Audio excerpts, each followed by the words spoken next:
Hello everyone and welcome to the tutorial.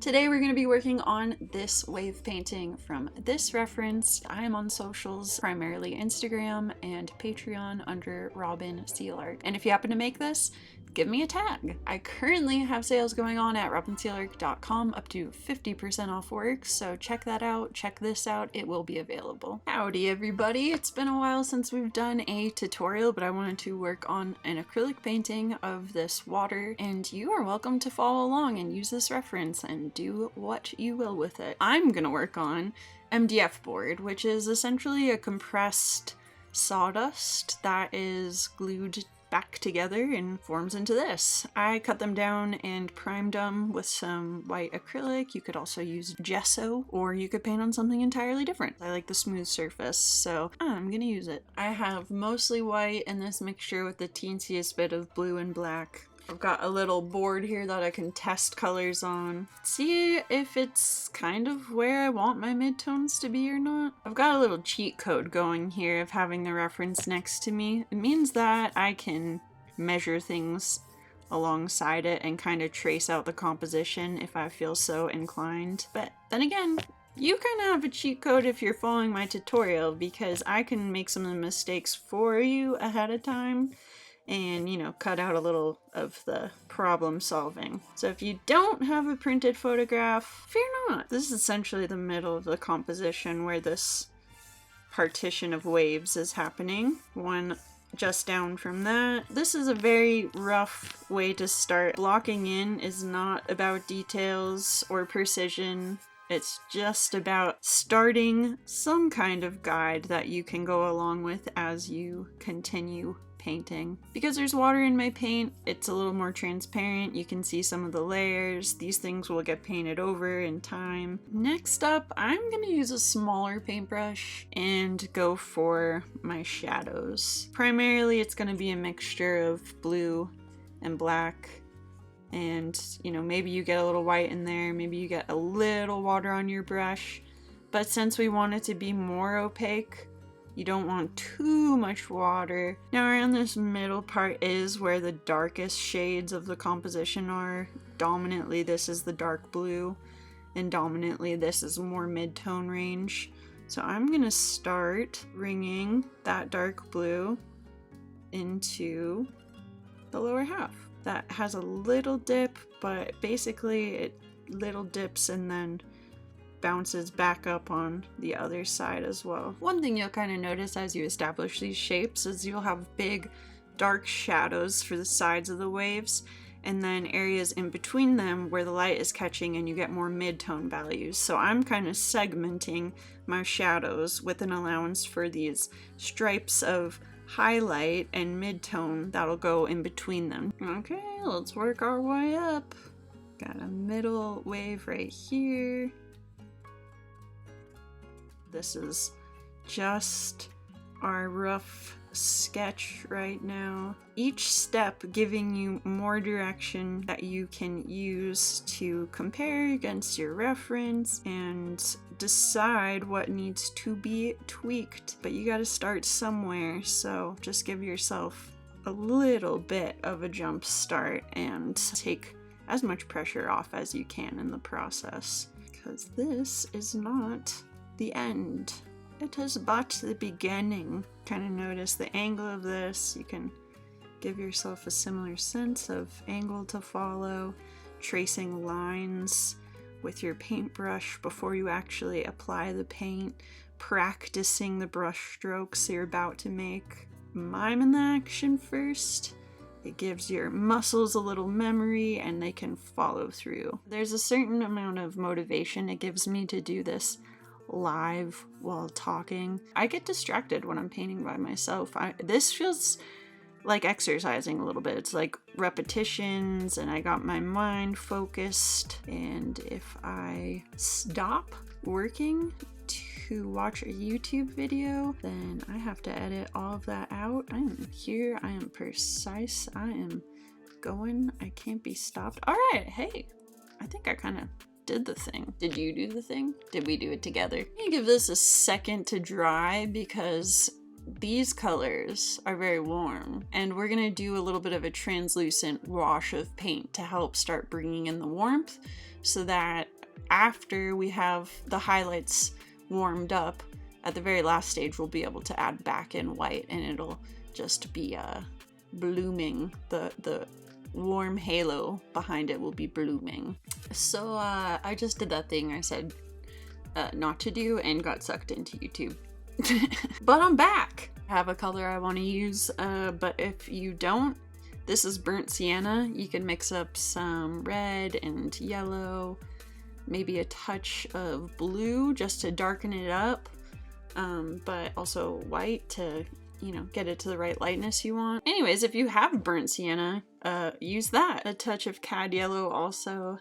That looks green. I think my brush is a little dirty. I think my palette's a little dirty too. It's got a little more of that sienna in there. This is a little too yellow, you know what I'm saying? Gonna go around some of these areas I know will be highlighted later. I'm also trying to work kind of fast because I also would like to blend out some of this.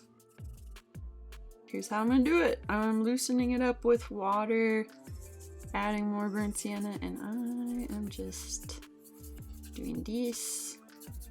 I'm gonna use my bigger brush real quick. Oh no, Robin, you ruined it, is probably what you're thinking, right?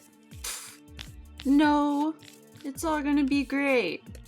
We just work quickly and thinly, and I will be layering up more colors. It's kind of nice to have some unexpected tone variations in the history of your painting, and to reflect some of the true colors of the water.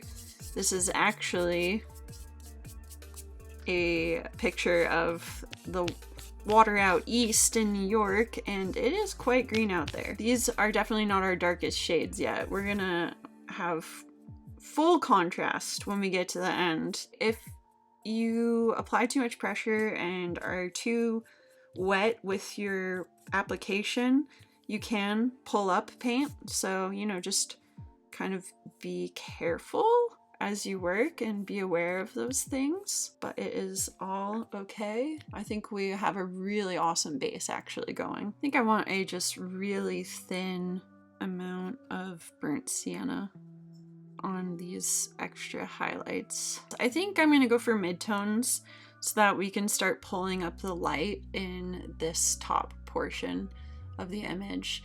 I'm not gonna go for the whitest highlights yet, but I'm gonna go for this side area. Some of these mid to light blue gray tones. That would be a primarily white with some blue and tiny bit of black. I might want to put a little more yellow into it just because there is some warm light reflected in the midtones. I can add lighter highlights on top of it as long as I don't have it too close to white. Going a little darker than I was thinking originally is actually just a good thing. There are areas where I'm filling a little bit more, but I also am doing kind of liney pulls. You can see that there's like stripes almost in some of the ripples of the waves, and so some of my brush strokes are intentional to try to ultimately reflect some of the way the water is rippling and moving. What's great about working on nature artwork is it's organic, so you don't need to worry about complete precision. If you end up with waves that vary from the reference photo or from my take on this image, that just means that you painted it at a slightly different moment than I did. The water is always changing. It is never the same, show-stopping, original, unique, all the things Lady Gaga says. As the water is going towards the top of the composition, it's further away from your view, so the distance between waves is shortened. Things are more compressed far away from the viewer. So you'll notice in the foreground we have much bigger wave formations, and as we go back here we're gonna have a lot more lines and half lines showing that there is a distance, there is a forced perspective that you're looking at. And also that means when we're painting this, I'm going to end up having more details in the foreground than I do in the background. Certain things will just be what's called suggestive detailing, where you allow the eye to fill in some of the gaps and make assumptions without you painting every single detail in a natural setting. If you're looking across a landscape, you will lose detail. My camera died, but I am back in action. I had to mix up a little bit more paint. As you can see, it's a little bit lighter. Once we go back in and balance out how deep the shadows get, this will also start popping much more. I think I do want to go for the dark shadows. Going back to a mixture of blue and black. It's like, how dark do we want to do this, you know? Gonna start down at the bottom. I would like to exaggerate some of the blackness of water. I have met painters who just really nail their color choices right away, and it's like first take they get the layer down that they want and they don't have to work with it the same way. But that isn't my same painting instinct or technique, I guess. So if you are more of a bold decision maker with your colors, you know, maybe you can figure out some steps to even skip in this, and maybe you have deeper set contrast already by the time you're getting to the step I'm on. But me, I cannot be tamed. Maybe it's a skill thing, maybe it's a will thing. I don't know. Something nice about the way I work is that idea of building up visual history to the paint and having different layers of color that end up expressing themselves when you get a close-up look at the painting. They say you shouldn't use black in art. I disagree with that sentiment, but I do agree with the general principle that if you mix your colors and don't just use any straight from the tube color, including black for the majority of your colors, you will end up with a much more dynamic color range. And that's just how I feel about it. But I will use black, even if people say it flattens things. It also is great for shading colors darker, and sometimes you need straight black color to make a pupil. I'll be honest, I'm kind of following my painting as a guide sometimes versus the actual reference photo. You know, you can kind of jump back and forth with those options, but since I did establish some of these forms, I think it's a little bit faster if I just kind of darken what's already there, and then, you know, I'll keep checking in with my reference photo. But you have the power as an artist. As a painter, maybe you don't actually want to fully capture realism. Maybe you want to draw out your artistic style, your voice, your individual mark making a little bit more, and you can do that by leaning into what it is that you're creating versus complete replication of an image. And there's something inventive if you do that. There's something extra creative, not to disparage realism, I love it, but I listened to something recently about how what makes realism impressive is the copying and precision aspect, but a lot of the thinking is done for you when you do that because you are just trying to mimic. And when you lean into some of your own individual senses as an artist, you go from mimicry into new territory, and you can have discovery and personal interjection that way. But also, you know, this painting I'm making might just be a long-winded process of getting it to try to be realism regardless. Seems like I overdid this little spot, so I gotta work some of that mid-tone back to break it up. I'm going to get white on my brush, but then I'm going to add in the littlest amount of burnt sienna as well, just to make it be a warm highlight. I think I want to start with this middle granddaddy. I think I'm a little off with alignment, but let's see. Oh brother, I am a little off. Hey, but some of this stuff looks kind of good. So this one should actually be up here, which means... But that actually looks like about the right spot for that one. We'll see what happens. Anytime your paint is drying out, if you just get it a little bit wet, you can just kind of reactivate it before it fully dries without diluting it too much, because as your paint gets more tacky, the water's evaporating out anyway. So if you add back in a little bit, it will be fine. Realizing some structural stuff about this now that I'm going in with the highlights. So either I'm going to try to fix some of those things or do a combination of that and leaning into the differences, just making my own. I'm gonna create sparkling effects and go all the way across it. And if, you know, some of them look a little crazy, we can work with them. We can blot it up with water, whatever we want or need to do. I'm gonna try to use the dark shadows for fixing up my composition because I decided I do want to try to get it more accurate. It's not necessary. If you are not working with a reference photo, do not be dismayed. I am just being a perfectionist. If you're doing something like this, you can even clean up some of the sun marks just by painting around the negative space of them. I'm continuing to use black and blue, a little bit watered down, just to make it easier to pull to form out these shapes in the waves, add contrast, and do dragging motions to create the shape of ripples. We definitely started more with mid-tone values, and the further and further we get along in this process, the more I'm going to really pop the differences between our darkest spots and our lightest spots. And it becomes easier to do that as you go along in the process because you already have shading and toning built up beneath your final layers of color. Now I'm going to go around some of the existing lines I just made, and I'm using white and burnt umber to create their outlines essentially. Here we go.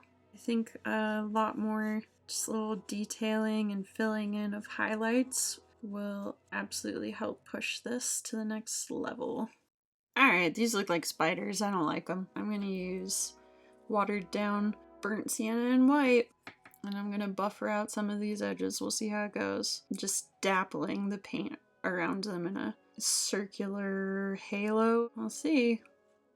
I'm also kind of fading some of these middle highlights out into the waves surrounding them. Yeah, that does look better, but y'all, I am a back and forther. It is time for the shadows. I gotta hide some of my spider legs. Sorry if you ended up with too many spider legs yourself, but we're gonna fix it. I'm using my dark blue, black and blue, to dabble out and swipe away some spider legs. Lesson learned is a less is more approach. I'm just gonna keep on this same vein, darkening the deepest parts, and then very last I will dab white into the highest highlights, and then I'm going to show you a trick for making it look better than it does.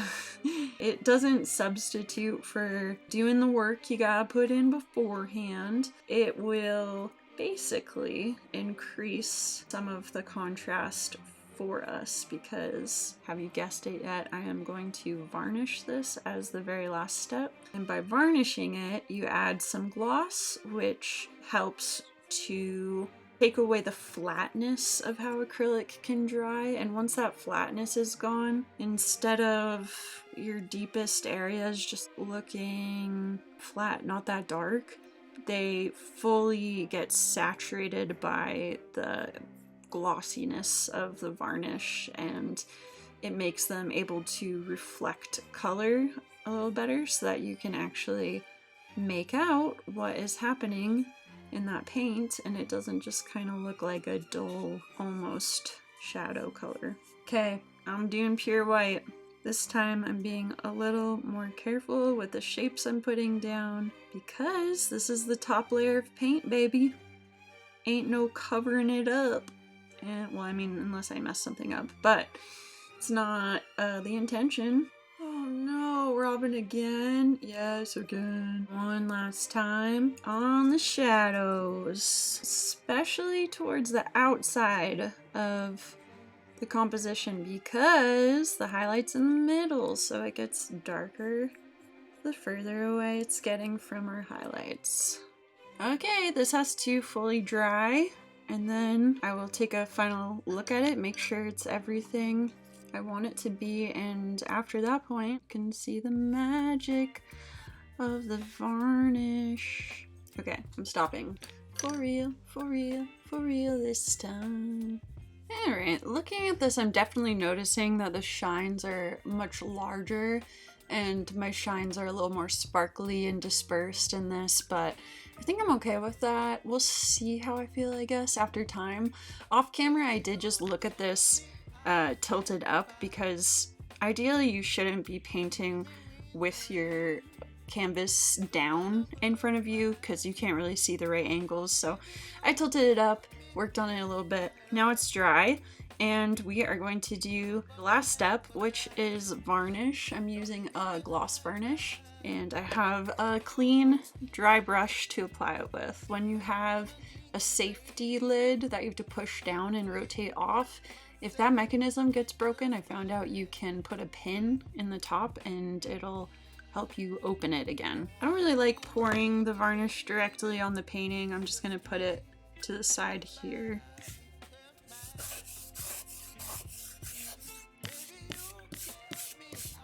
I'm able to see the surface where it looks shiny now and where it looks flat so that I can continue pulling it to cover the entire surface. I have pets, so I get hairs. If you're likewise in that predicament, you can just kind of try to scoop them off and try to be, you know, just aware of where they are to remove them before you call it done.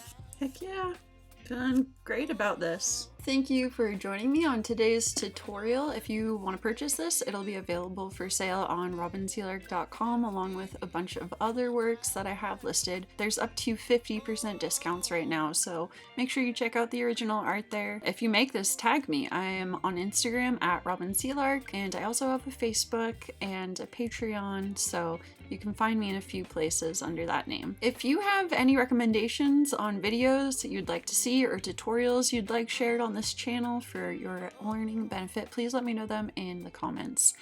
And have a great day.